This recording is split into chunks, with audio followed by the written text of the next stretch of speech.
Hola et bienvenue à Espagnol à la maison pour débutants. Nous allons parler sur l'alphabet espagnol. Mais avant ça, il faut savoir que l'espagnol, c'est une langue très facile quand il s'agit de la prononcer. C'est une langue très logique. Tout ce que tu écris, tu le prononces. C'est parti, on va commencer. Je vais prononcer chaque lettre de l'alphabet et s'il y a quelque chose qu'il faut que je précise, je le ferai en français. D'accord? Bon, c'est parti. A, B, P ou C. Première acclaration. Il y a deux manières de prononcer le C. Donc, il y a soit la prononciation que tu vas écouter en Espagne, c'est fait. Fait. Soit la prononciation que tu vas écouter dans toute l'Amérique latine et même dans quelques villes au sud de l'Espagne. Et ça fait C. Donc, ne t'inquiète pas si tu prononces le C comme moi je viens de le prononcer, si tu es en Amérique latine. Par contre, si tu vas en Espagne, essaye quand même de faire l'effort de tirer la langue. P, D, E, petite parenthèse aussi, E n'existe pas. Chez nous, ça va toujours être E, bien ouvert. D'accord? Donc, c'est un E. C'est pas grave si c'est un E accent, ça va rester E parce que les accents ne modifient pas la voyelle comme ça peut être modifié en français. F, He.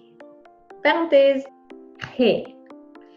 Il y a deux manières de prononcer le G. C'est soit le He, He. Il faut que ça vibre là. He. Soit He. He. C'est comme si tu aspirais. He.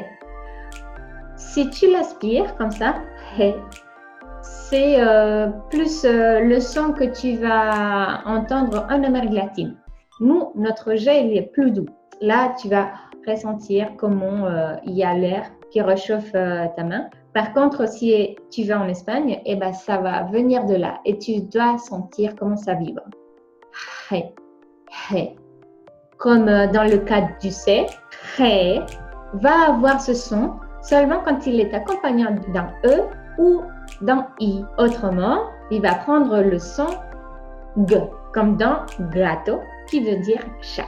H, I, J.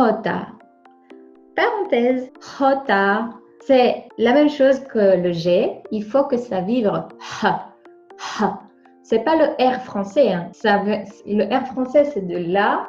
Le J, c'est de là. Ha, ha, José.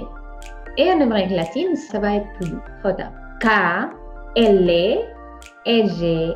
Je le mets ici, le double L, parce que c'est un son différent. Le double L, ça fait J ou Y. Comme paella ou paella. Ou paella si c'est en Argentine. M, N, Ñ, parenthèse.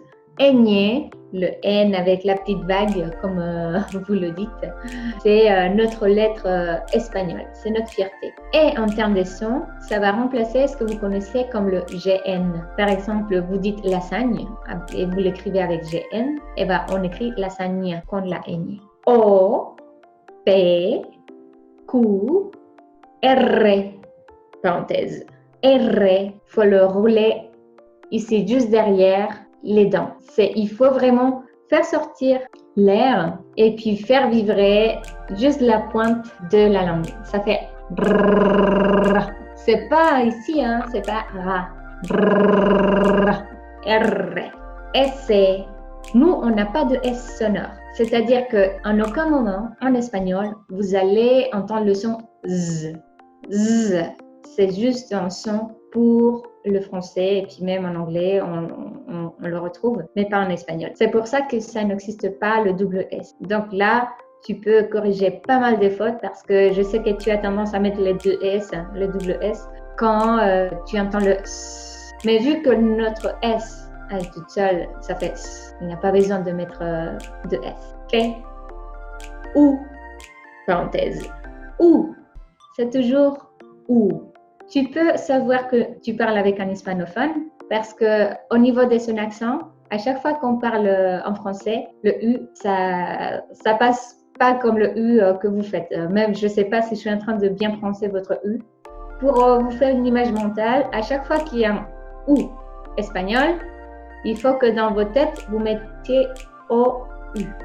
Parce que c'est la prononciation de OU français, la prononciation que vous devez faire quand vous retrouvez un U en espagnol.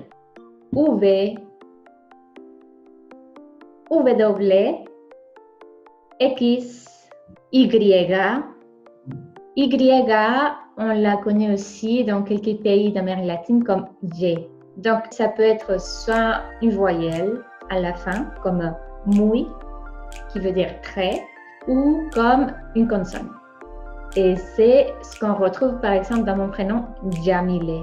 Parce que dans Jamile, le Y, ça fait je. Feta. Pareil que le C, feta, comme ça, feta. C'est juste un son que tu vas entendre en Espagne. C'est vraiment ce qui va faire la différence entre les Espagnols et les personnes de l'Amérique latine qui parlent espagnol. Si ton objectif c'est d'apprendre l'accent et prendre l'accent espagnol et que tu veux vivre en Espagne, je te conseille fortement d'essayer sans arrêt de tirer la langue. Feta. Gracias.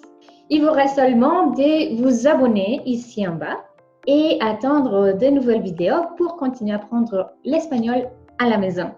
Adios!